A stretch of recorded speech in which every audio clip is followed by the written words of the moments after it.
Okay, all right, here we go. We are going to do the RFK 101 lecture now.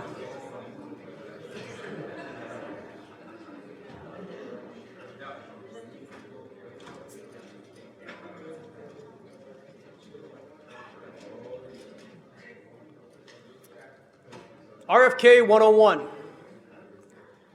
This presentation will be done as if I'm teaching a class on Robert F. Kennedy. I do go out and talk to junior high, high school, and I've taught at some colleges and taught kids there.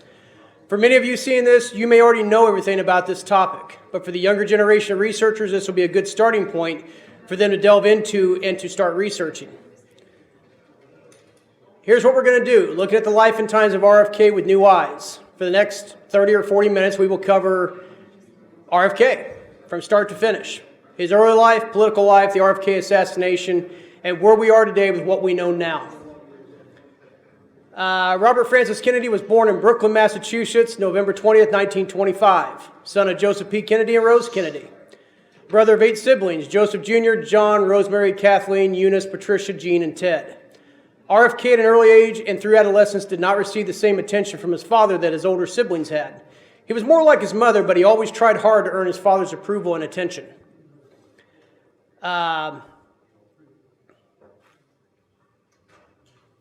Okay. So there's Robert with the red oval around him. And I'm going to have a hard time seeing this. Okay. God damn, I'm old. All right. He prepared at Milton Academy, entered Harvard as a freshman in March 1944.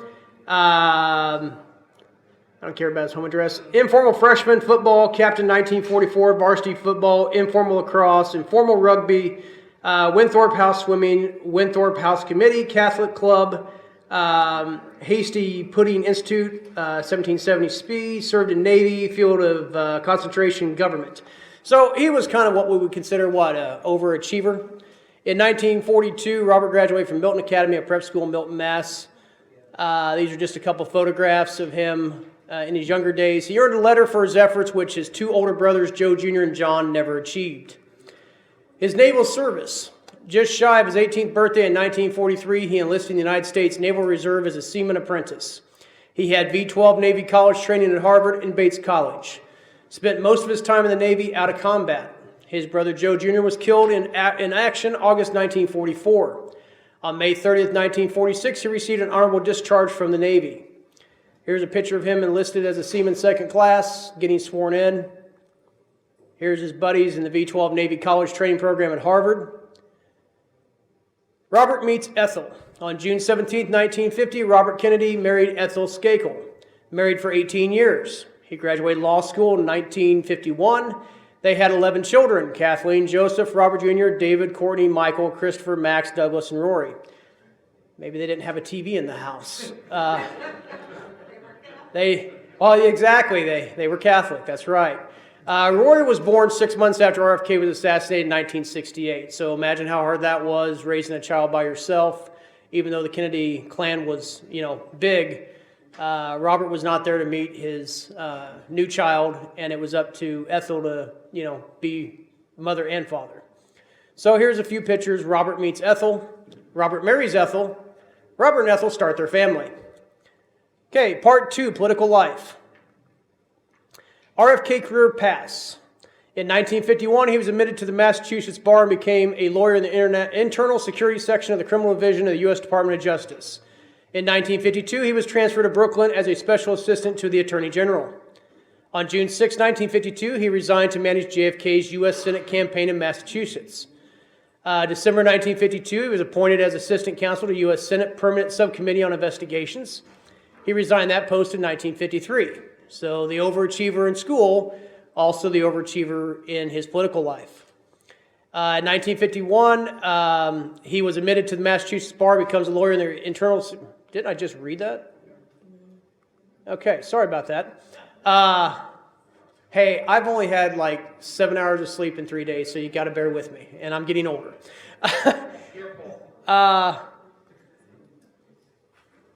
Yes. He rejoined the Senate committee. I'll let you read. I'll see the pictures while I'm reading. He rejoined the Senate committee as chief counsel for the Democratic minority in February 1954. In 1955, he was admitted to practice before the U.S. Supreme Court. In 1956, he was an aide to Adlai Stevenson during the 1956 presidential election. During 57 and 59, he served as the chief counsel to the U.S. Senate's McClellan Committee. It was during this time that the famous RFK versus Jimmy Hoffa argument occurred and pitted himself against the unions. Yes, this presentation is going to tie into the one we just saw. He left in 1959 to focus on JFK's run for the presidency. So basically every time his brother was doing something, he was right there to help and be the brother's keeper, so to speak.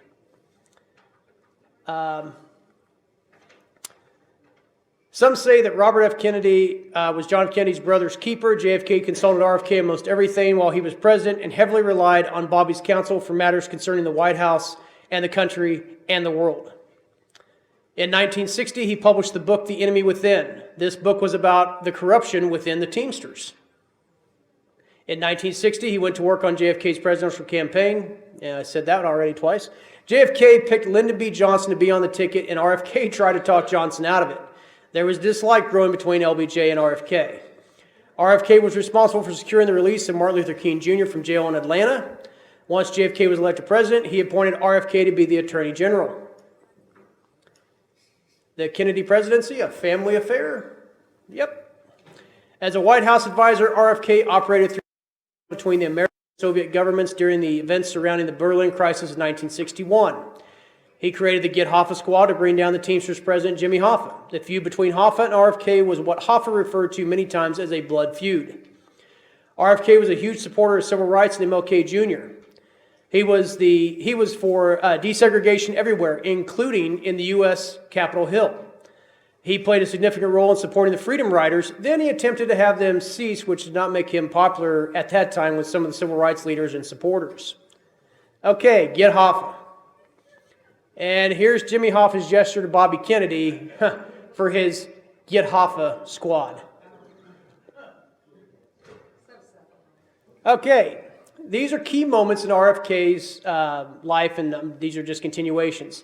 September 1962, he sent a force of U.S. deputies and deputized U.S. patrol agents to secure the admittance of the first African-American student, James Meredith, to the University of Mississippi. RFK collaborated with JFK and Johnson in creating the Civil Rights Act of 1964, an act that JFK never saw come to fruition, but LBJ continued after he was president to carry on JFK's legacy. He was for abolishing the death penalty. He oversaw the CIA's anti-Castro activities in the failed Bay of Pigs invasion. He also helped develop strategy during the Cuban Missile Crisis to opt for a blockade instead of military attack, which would have and could have started World War III. On November the 22nd, 1963, JFK was assassinated while RFK was at home.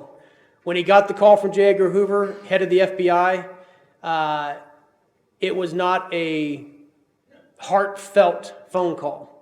It was a short phone call. Your brother's dead. Or basically to that effect. He had a meeting and asked the director of the CIA, John McCone, if the CIA had anything to do with his brother's death, which they denied any involvement. Big surprise.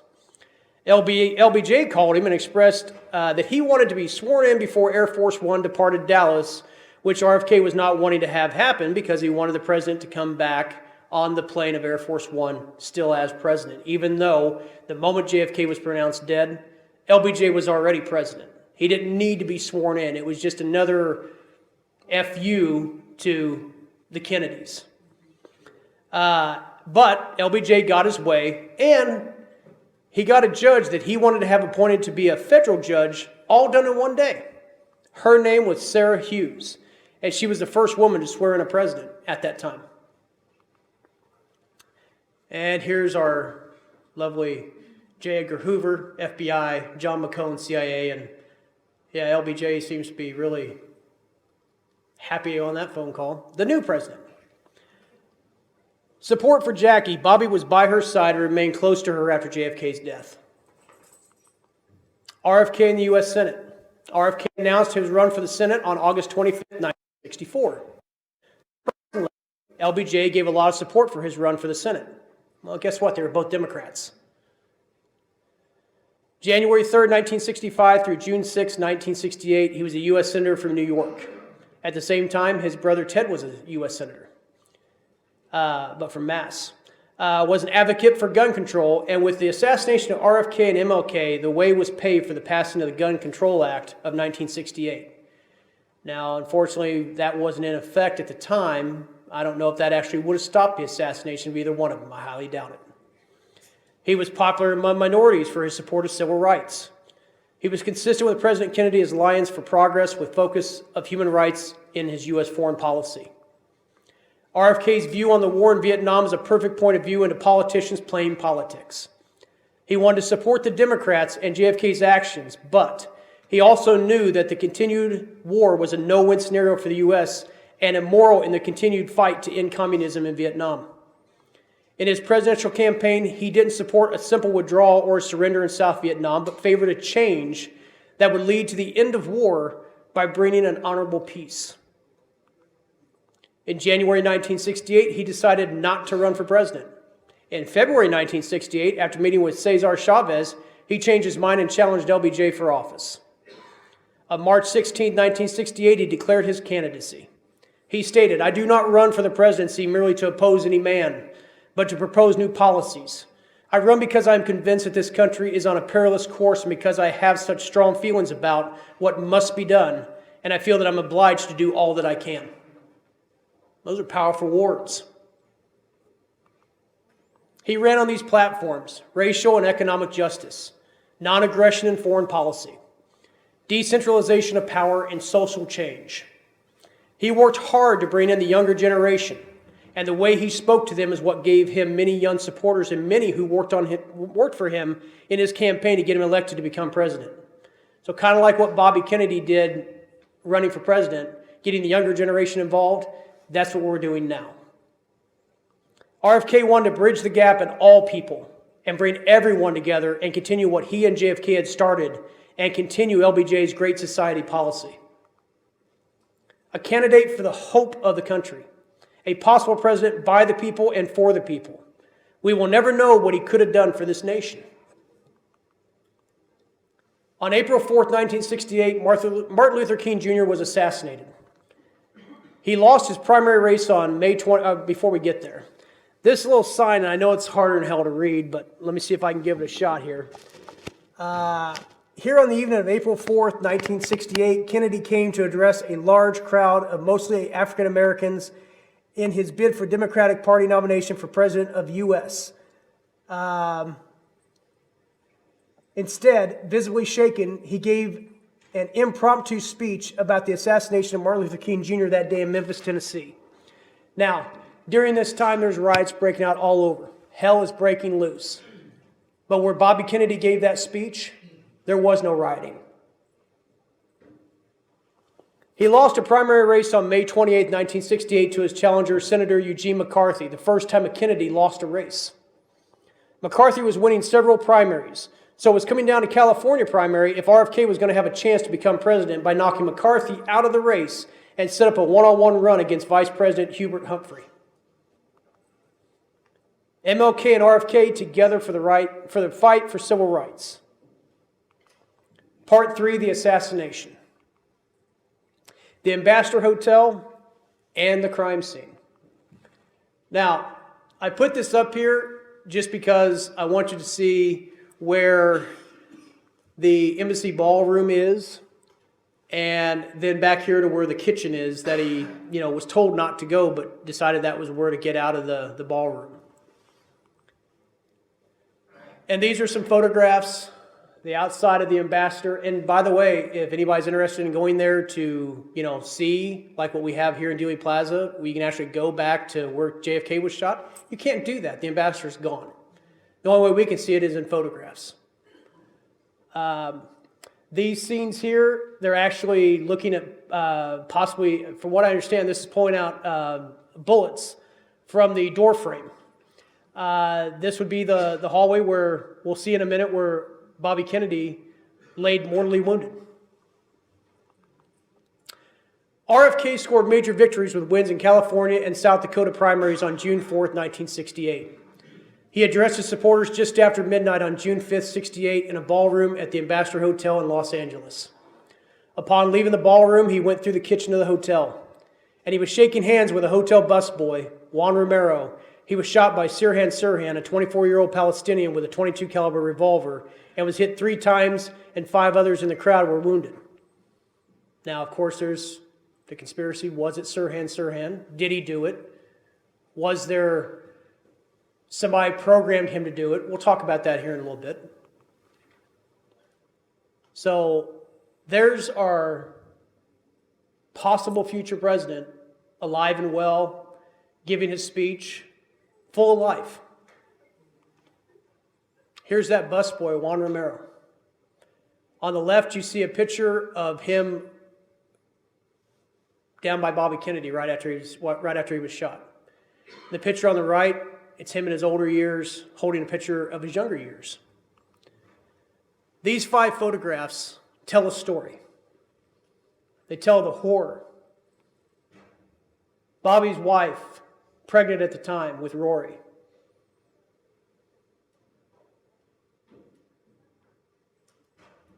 I mean, for some, especially those alive at the time now, granted, I'm 48, so I know more about history than what I could probably tell you I had for breakfast yesterday morning.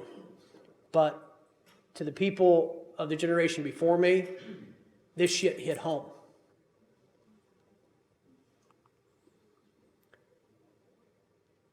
Laying on the floor in the kitchen of the Ambassador Hotel, Juan Romero placed a rosary in RFK's hand and cradled his head. Kennedy asked Romero, "Is everybody okay?" Romero said, "Yes, everybody's okay." Kennedy then turned away and said, "Everything's going to be okay." He was pronounced dead at 1:44 a.m. PDT on June 6, 1968, 25 hours after being shot. Everybody else might have been okay. RFK wasn't. He was laid to rest at Arlington National Cemetery, not far from JFK's gravesite. Show of hands, how many people's been to Arlington and seen the gravesites? The first time I went there was when I went with Brian to Washington to go meet Oliver Stone. That was it was the first thing we did when we got there. Of course, I saw Trump fly over in, Marine One, which was kind of cool. I'd never been to Washington. But it turned solemn after I got to Arlington. Got a chance to visit JFK's gravesite, RFK. Going to visit gravestones of, people that were related to me.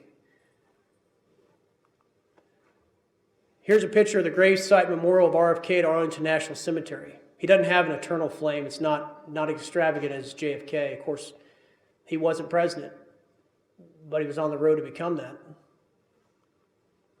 Let's talk about Sirhan Bashara Sirhan. There's the .22 caliber weapon. But wait, there's more. Just like his brother's assassination, there are conspiracy theories surrounding the RFK assassination. Some of the theories are as follows, and we're going to discuss them. Second gunman theory. The security guard is a second gunman theory. The Manchurian candidate theory. The woman in a polka dot dress theory. CIA involvement. Well, here's the second gunman theory. RFK's wounds suggest an assailant shot him from behind, and the fatal shot was fired approximately 1 inch from his head. Sirhan was a frontal shooter on the right side as RFK was turning left. The bullet count doesn't add up since Sirhan's revolver, a .22 caliber Iver Johnson cadet revolver, held 8 rounds, and all of them were fired. 3 hitting RFK and 1 each for the other 5 bystanders. Witnesses claim to have found more shots, and RFK Jr. said that there were too many bullets and you can't fire 13 shots out of an 8-shot gun. Now, we can see movies and you never see the bad guy reload, but their gun keeps firing. Well, that shit doesn't happen in real life. You get 8 shots, you get 8 shots. He didn't reload. Acoustics analysis in 2007 of an audio recording of the shooting was examined to have found there to be 13 shots. But other analysis show there were only 8 shots fired. What does that sound like? The Dictabot recordings? Comparison. Forensic analysis are also conflicted. Like in 1975, a panel of 7 experts in forensics had a finding of all 3 shots that RFK were from the same gun, but that those didn't match Sirhan's gun. Huh. Well, how many rifles was it stated that we had in the Texas School Book Depository building? Okay. On November the 26th, 2011, Sirhan's defense attorney filed a 62-page brief in federal court asserting that the bullet used as evidence to convict Sirhan was switched with another bullet from the crime scene. So we have more bullets at the crime scene than just what was in Sirhan's gun, different types? Well, I can tell you right now, a 22 caliber gun, or 22 caliber bullet gets shot out. It doesn't stay pristine. It's no magic bullet. It's fragments. Thane Eugene Cesar was a security guard employed by Ace Guard Services hired to protect RFK at the Ambassador Hotel. Caesar was an opponent of the Kennedys and had extremist far-right views. When interviewed, he stated that he had a .38 Rome gun, Rome the brand gun, and not a .22 that he had. He did pull it, but he was knocked down before not being able to fire. He was knocked down before he got it out and fired it. He stated that he owned a .22 pistol, but he sold it in 1972. Well, after tracking down the buyer of the gun, he produced a bill of sale signed and dated by Caesar, September 6, 1968, 3 months after the RFK assassination. Timeline doesn't match. Here's the security guard as the second gunman. I can't read that. If you want to, you can go on to Robert F. Kennedy Jr.'s, I don't know if that's Facebook or Twitter. Looks like Facebook. Yeah. Okay, well, it's probably Facebook. Anyway, if you want, you could probably go on there, and I'm sure it might still be there. I can read it here. No, I'm good. How about the Manchurian Candidate theory? This theory involves Sirhan being psychologically programmed by unknown persons to commit the murder, and then have his memory wiped so that he would not be able to remember. Well, this theory was supported by psychologist expert Edward Simpson Collis after 35 hours worth of work with Sirhan in 1969. Has anybody seen that video of Sirhan stating the fact that he was, had no recollection of what he did? He was, somebody had programmed him to do it. Many times. Yeah. Think there might be some truth to that? Yeah. Sirhan in 2010 accused the CIA of making him an involuntary participant by hypnotizing him into doing it. Well, art imitating life. The Manchurian Candidate, 1962. The Manchurian Candidate, 2004, the remake. Anybody seen the Parallax View in here back in 1974 with Warren Beatty? Guess what? The very first scene of the assassination, do you know that echoes Bobby Kennedy's assassination? By the way, that movie's getting released Blu-ray 4K, so buy it as soon as it comes out. It's a great movie. Okay, let's talk about the woman in the polka dot dress theory. Now, some eyewitnesses say they saw a woman in a polka dot dress before and after the assassination in various locations around the hotel. Well, that doesn't tell us much. I mean, hell, I could have a guy go, yep, he was wearing a suit and he was, in the lobby. He was on the elevator. I saw him in the crapper. He did be seen with Sirhan and after the shooting running around saying that they shot him. They shot Kennedy. They shot him. They killed him. Well, official reports were filed with LAPD, but they have disappeared and were never investigated. Does that sound like some shit that happened in Dallas? Okay. The couple was described as being in their early 20s. Here we see a picture of the woman in the polka dot dress theory. Now she's wearing a polka dot dress. This is Valerie Schulte. Well, Valerie Schulte was actually an RFK campaign worker. She was in a cast. I don't think she was running around. I don't think she had anything to do with it. Lots of suspected polka dot wearing women, but none of these persons listed were ever linked as the woman in question by the eyewitnesses. And you can go online and research these. Sharon Rothschild, Rosemary Kovac, Lucille Fry, a.k.a. Lucy Cloyd, Robin Casby, Barbara Rubin, Kathy Sue Fulmer, a.k.a. Sandy Rossi, Chris Sumter, and Arlene Ellis. Now let's talk about the CIA involvement. Shane O'Sullivan says that there were 3 known CIA operatives seen in video and photographic evidence from that night at the Ambassador Hotel. O'Sullivan has a documentary, RFK Must Die, in which he explores theories surrounding the RFK assassination. Now, some researchers have debunked what he said and who the people that he picked out.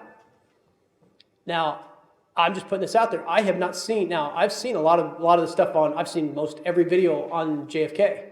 I have not seen Shane's work. So once I see it, then I can make my decision on it. But right now I have nothing to go on. It's kind of like, you break into the police station and, the thieves steal all the toilet seats and the police have nothing to go on. I have nothing to go on right now. Robert F. Kennedy Jr. states he believes his father was killed in a conspiracy. Said his father believed that his brother JFK was killed by a conspiracy and the Warren Commission was a shoddy piece of craftsmanship.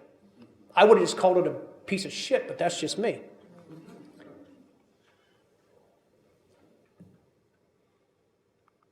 Part 4, where we are today with what we know now. For a look into what it was like for those at the Ambassador Hotel that night, watch the movie Bobby. It is the closest account of what took place that night and how it affected people. Emilio Estevez's movie is a chilling look at how things were at the time and the hope that people had in the man who could have been the next president and leader for change. Now, when Bobby Kennedy's given his lectures, his speeches, it's actual footage of him. It's not an actor portraying to be him. It's actually Bobby Kennedy. Now, when he's walking around, it's a physical person, then yeah, it's an actor. So a shining light into a dark world, a man was snuffed out by an assassin or assassin's bullets. Why? Was it for the changes that he wanted? Was it his leadership? Was it a family curse? Was it because his name was Kennedy? These are the questions that I submit to you. To sum up this presentation, we have scratched the surface about the man, the leader, and possibly the once future president that we were robbed of. So now it is your job, and I'm speaking to the younger generation, it is your job to research, ask questions, demand answers as to what really happened if you think there was a conspiracy. This topic deserves your attention, and for you to understand who Robert F. Kennedy was and what he was trying to do for America, what he was trying to do for the world. If you can't understand what happened in the turbulent 1960s, well, you sure as hell can't understand what's going on today. History doesn't repeat itself. It echoes, and you must understand our past.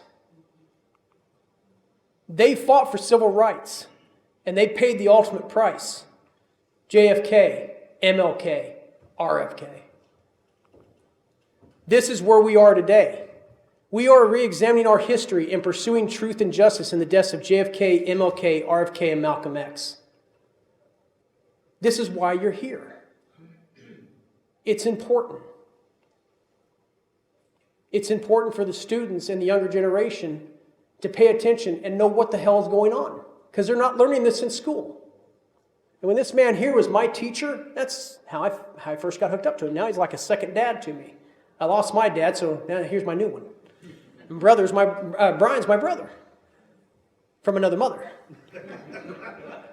But if it wasn't for him, back in the day, there was some stuff he still couldn't teach in class. But he came over and gave a lecture when I was in 9th grade on JFK. Now they gave us the option. Now this is a school. They gave us the option. This is in 1989. You can leave and go home. You can get a drink and go into the auditorium and sit there and sleep. Or you can pay attention. And me personally at that time, I didn't give a damn about history. I'm like a lot of the students today. I didn't care. But I sat there and I listened for 90 minutes of his presentation. He walked across the stage through our history book in the trash can and said, I'm not teaching out of that. That's full of lies. It doesn't tell you what happened in the JFK assassination. I'm going to tell you what happened in the JFK assassination. And this ain't it. And it went in the trash can. And the moment this man said that, he had everybody's attention. There was nobody sleeping. So when I got into high school, I knew no matter what, I was going to be in his class. And then I was going to come down and go on the field trips that I heard about to Dallas, come back to the scene of the crime. I've done that many, many times. So is it healthy that I know more about the 1960s than, 14 years later I was born? I don't know if it's healthy, but it's important. It's what the kids need to learn. My kid needs to learn this. That's why I get the phone calls when he screws up and tells the teacher they don't know what the hell they're talking about. And I got to go and explain to him, guess what? Maybe you don't know what the hell you're talking about. But people like us, we do. Why? Because we research. We put the time in. We put the decades into researching what's important. But it can't stop with us. It can't stop with you. Even if you reach one person and change their life, well, hell, that's what it's all about. So that's all. That's our call to arms. Thank you.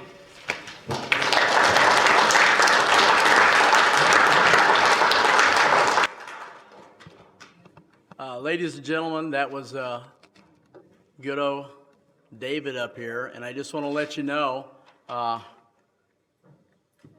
he was one of my top students at the time, and now he's a technician and a colleague. And as a technician and a colleague, he has done very well for our program and for national programs that we put on all over the United States. We are happy to come down here and put this program on. We are Project JFK CSI Dallas. For 35 to 40 years, we took students to Dallas, gave them an opportunity to do a historiography of Dealey Plaza, because, as he said, we did the research. We knew 80 eyewitnesses that we could bring right into Dealey Plaza, and our students heard firsthand information instead of reading it in the book. But what it did, it gave them the opportunity not only to hear the eyewitnesses, but then go home and read the book. Okay? I can't stress enough how important it is to read books. And like David basically said, our students today, they don't have books. We're old school, and I know most of you guys are. You have books in your hand. I know some of you have books from the people who were selling them back there. Good. You need to look at them. Now, as for me taking the history book and throwing it in the trash can, as an American history teacher, Vietnam veteran, I did. I threw it in the trash can. And I also threw the American flag in the trash can at the University of Kansas. And I walked right out of the audience and I said, I know you guys are journalism students, so before you start to write anything about who I am, let me first of all pull the American flag out, because a lot of people died for this country, and I am one of those people that would have died for this country. I'm not so sure if I would want to die for this government, but I will definitely die for my fellow man here. So understand, I pulled the American flag out, shook it off, rolled it up, and set it down. Picked up the American history book and threw it right back into the trash.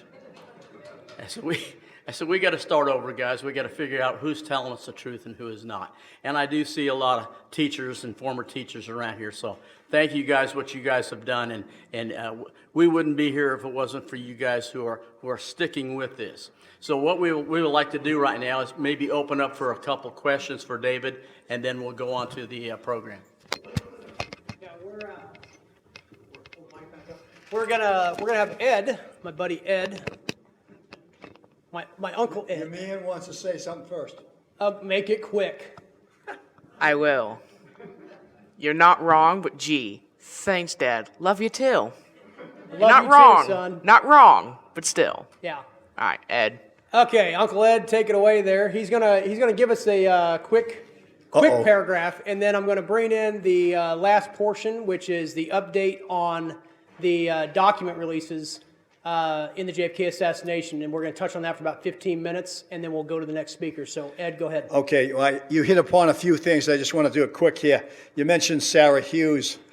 Sarah Hughes was very close to Lyndon Johnson, and he wanted to make her a federal judge.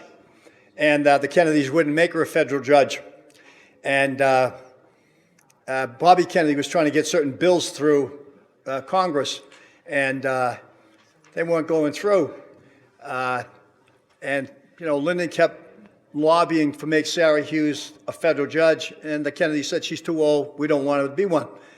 And then Bobby was trying to get some bills passed, and he wasn't getting them through, so he contacted Rayburn, Speaker of the House, and Rayburn said, as soon as you make Sarah Hughes a federal judge, I'll pass your bills. So they made her a federal judge. Lyndon was bullshit.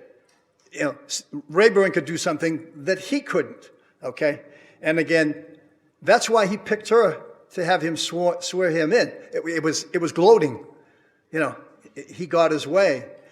Kennedy would never let LBJ use Air Force One. It's not negotiable. It's my airplane.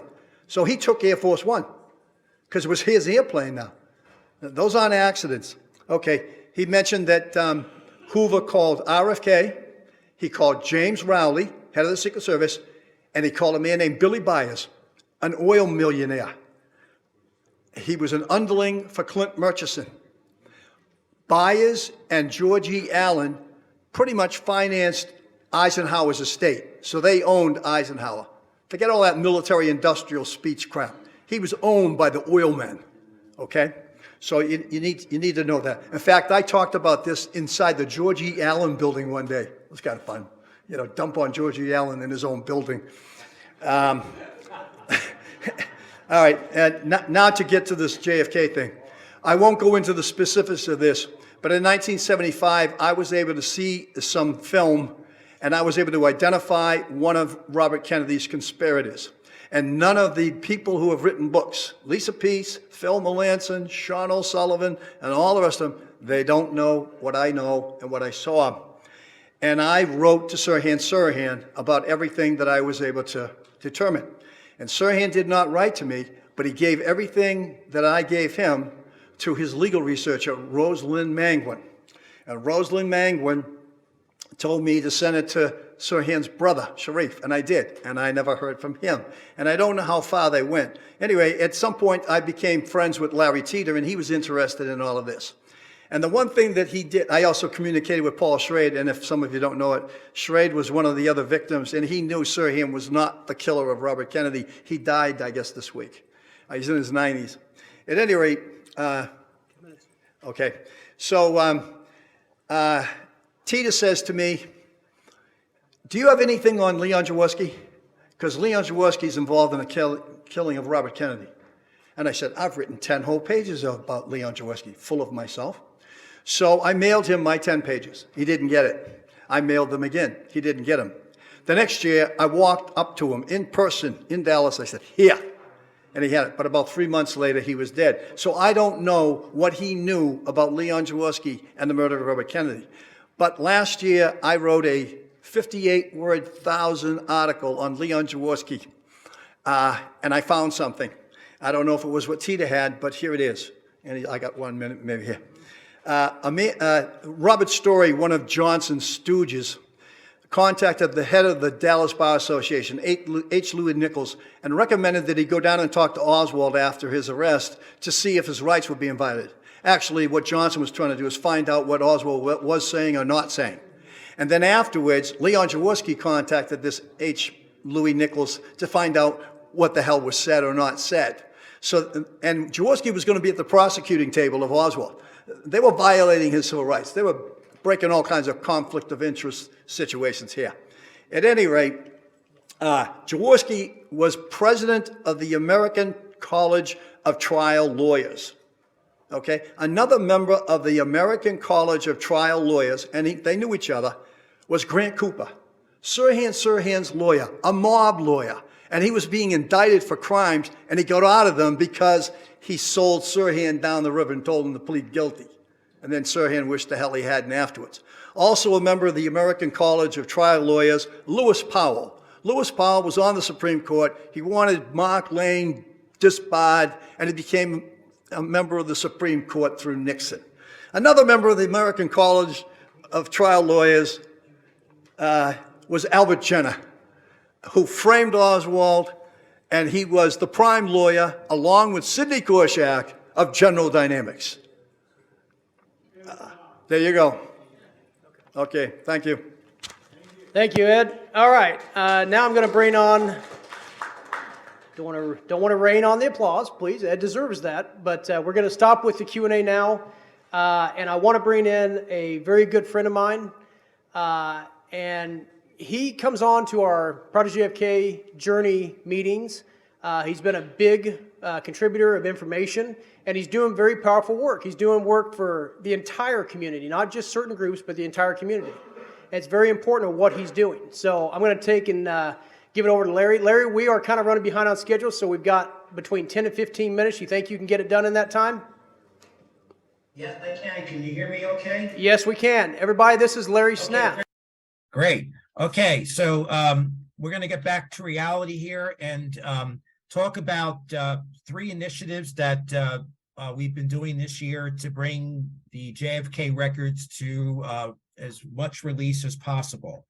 So as some of you may know, last year with the 2021 deadline approaching, I organized a bunch of lawyers to make sure that what happened in 2017 and 2018 did not happen again in 2021.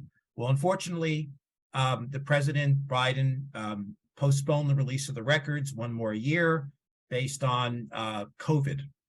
So as if the agencies did not have enough time in the last 60 years, and particularly President Trump postponed the records. So what we did, we've done 3 things. Number 1, I sued the National Archives asking for records, correspondence, and memos relating to the Trump postponements. We also got together a group of historians, open government types, lawyers, researchers, historians, to write a letter to the Oversight Committee requesting hearings to be held on the failure of the executive branch to comply with the JFK Records Act. And finally, as many of you have heard, in October, Bill Simpich and I, representing Mary Farrow, Gary Aguilar, and Ting Thompson, sued the president and the National Archives for that very grounds, for failing to comply with the JFK Records Act. So let me go first to what we've learned from my litigation against the National Archives. Some of you may have seen the article written by Phil Sheenan earlier this week in Politico. It was a fabulous article. That article started when I explained to Phil Sheenan what I had discovered in the document dumps that I've been getting monthly from the National Archives. The government settled my lawsuit within 2 months of it being filed. And then I know many people have an opinion of him that a mouthpiece for the CIA, but in this particular case, he was outraged as a journalist that the true story of what happened with the records, the postponements, was not being made to the American public. So I would urge you to go look at the Politico article, which came out this past Tuesday. But basically what we found out is the National Archives found that the grounds that the CIA, FBI were asserting back in August of 2017 to postpone the records did not comply with the JFK Records Act, and in fact was inconsistent with the interpretations adopted by the Assassination Records Review Boards. In both the October 2017 postponement and the April 2018 postponement, the National Archives was forced to be put in a position of recommending to the president, despite the fact that they disagreed that the records should be continue to be withheld. They were put in a position of recommending to the president that the records be further postponed from release, and that it was their opinion that this postponement complied with the JFK Records Act. I have plenty of emails and documenting that this is the actual opposite of what the National Archives felt. Each of those memos had about a dozen drafts before they were finalized. And they were drafted out of the White House, the National Security Council group within the Executive Office of the President. And essentially, this is what good bureaucrats do. They follow the orders of the president, and somewhere in the executive office branch, I believe it's the NSC, the decision was well in advance of President Trump allegedly said in October of 2017 that he was going to release the rest of the records. He had no clue what was going on.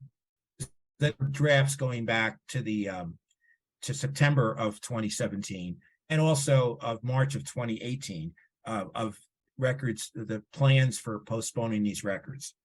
So I have not yet received materials relating to the a postponement. That's supposed to be the next dump of records. And I actually asked again last month for a copy of those records. I submitted yet another FOIA request, and my request for expedited review was denied on the grounds that there wasn't sufficient public interest. So we filed our lawsuit. And the lawsuit essentially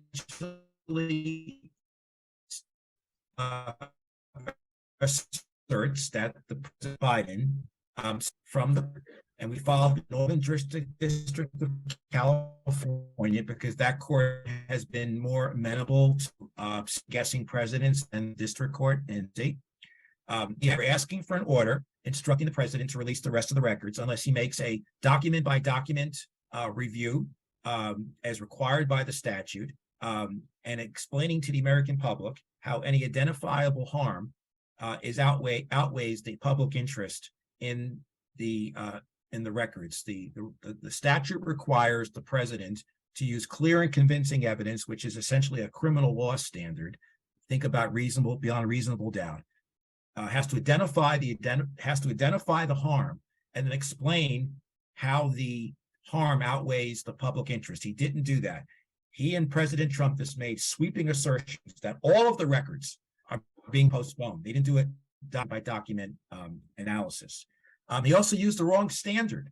He told the agencies that they could postpone records starting, if they feel on December 15th this year, they have to decide that, well, actually they had till October 1st this year, but the president gave a December 15th deadline. And instead of saying identifiable harm, he used anticipated harm, which again is not part of the statute. In addition to the records that are in collection that we're seeking to have released, there are still outstanding requests that were made by the ARB in 1998 that have not been completed. And in addition to records from the CIA, there is a substantial number of records that Bobby Kennedy took an hour after the president was killed. He took records from the Oval Office, and as they have not been released. We believe these records relate to Cuba, and we believe these records should be assassination records. In fact, the ARB thought they should be assassination records, and they were negotiating with the Robert Kennedy estate at the time that the ARB went out of business. These records need to be released. They have potentially important information, both from the Cold War perspective and also about potential issues about the assassination. And we think they're not being released because they can be potentially embarrassing to the memory of the president. So we need to have these records released. And we also want another search to be done. Don't believe that the work ran out of time. The agencies ran the clock out. And we are asking the court to instruct the National Archives to commence another record search, because we believe there are still assassination records out there that were not given to the ARB when it was 1998. So I've talked about the FOIA litigation. I've talked about the Mary Farrell litigation. The last thing I will talk about is that we did contact the House Oversight Committee, which has continuing jurisdiction over the JFK Records Act, and they have not held any hearings since 1994. And so I got together again a bunch of scholars and historians, open government, to Carolyn Maloney, who is my congresswoman, and she's a chair, and we asked them to hold an oversight hearing. Event response, and I've been in weekly communication with the Oversight Committee staff. They did not have time to have an oversight hearing in the fall because with midterm elections, there was not a lot of time left on the calendar for Congress. They did do some behind the scenes oversight. There's a lot of different oversight tools that the committee, the president for any further releases. I think the fact that the Republicans are now taking over the House is going to be a good thing for James Comer will now be from Kentucky, will now be the chair of the Oversight Committee. And although his motive might be not genuine as to why he might hold an oversight hearing, I think we will have a better chance at getting it over from the Republican Oversight Committee than from a Democratic-led Oversight Committee. So those are, and the interesting thing that happened, by the way, was when Judge Tunhans, that we had filed a lawsuit against the National Archives, he relayed to me an incident that happened when they were trying to library. Apparently, Walter Sheridan, who was a RK, probably his right-hand man, and he had actually done one of the discrete investigations that Bobby Kennedy had done into the assassination after the Warren Commission. Records. He drove up to the JFK library, took the records back down to New York, and gave them to do a hatchet job on the Garrison investigation. Walter Sheridan gave records to MD. They refused to give them to him. So they have now pertinent assassins that have not been released because the NBC work has the Alec Baldwin told us at the Kappa conference in 2017, his 50th anniversary show, when he asked why, he was told it was the policy of the NBC to defend the Warren Commission. So we probably will amend our complaint to try these rules. David, also try to, there are Carlos Marcello tapes that were Cam's sting operation when he had confessed to arranging for the assassination of Kennedy, and those tapes have been sealed. So as part of our lawsuit, we're asking the court to order the court in New Orleans to release those tapes as well. And then we're also trying to get the Oswald tax records released. That requires an act of Congress, but we're going to committee. There is a representative in Congress, Steve Cohen, the Democrat from Tennessee, who is very interested in the assassination. He's written 4 letters to President Biden. Press you. So we've been working with him as well, and we're hoping that between all of these various balls that are in the air, that we're going to get a very going to be released. But just to let you know, President on October 1st, if they were requesting further postponements, I know for a fact that the CIA has asked for further postponements. The FBI had about 7,400 files that were withheld, and 6,000 related to the mafia.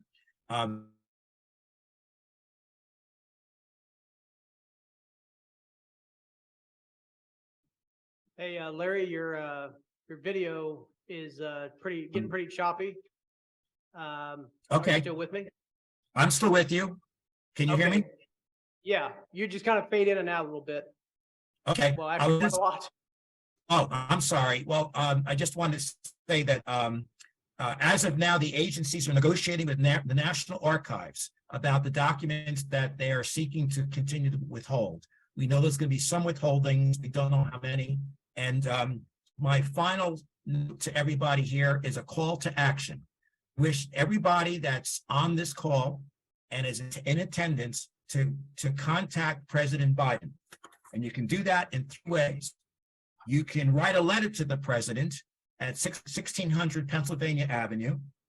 You can send a request on the website, www.whitehouse.gov/contact, or you can call the White House, 202-456-1111, and ask the president to release the rest of the records. This is a call to action. This is what every individual who's concerned about this can do between now and, let's say, Thanksgiving, because after Thanksgiving, probably going to make the final decision. So in the next week, I ask everybody who's interested in this topic, and I assume everyone is here, to please contact the White House and ask them to release the rest of the records. With that, David, turn it back to you. Okay, hey, Casey wants to ask you something real quick, and then we're going to move on to Dr. Michael Chester. So go ahead, Casey. Okay. First of all, Larry, I just wanted to make a comment to you and to all the people like you working for the benefit of us who are researchers and people who come, and really Americans that want to know exactly what happened, not only in the murder of JFK, but Robert Kennedy, Martin Luther King, all the way down the line to figure out what's going on. And I wanted to say how much we all appreciate lawyers like yourself taking it on and major responsibility to do the things by law rather than doing things like we would ordinarily expect to be done, and it hasn't been done. And you know as well as I do, 59 years after the fact. But ladies and gentlemen, would you guys please give Larry Schnapp a round of applause? Larry, thank you very much. Thank you. We'll keep on. We're not going to let them get away with this. Thank you so much for joining us, Larry, and we will see you on the next Journey meeting. Okay. Hopefully have some news. Thank you, and hopefully we'll have some more people that will come to the videos and take part in it. So, Yep. Thank you.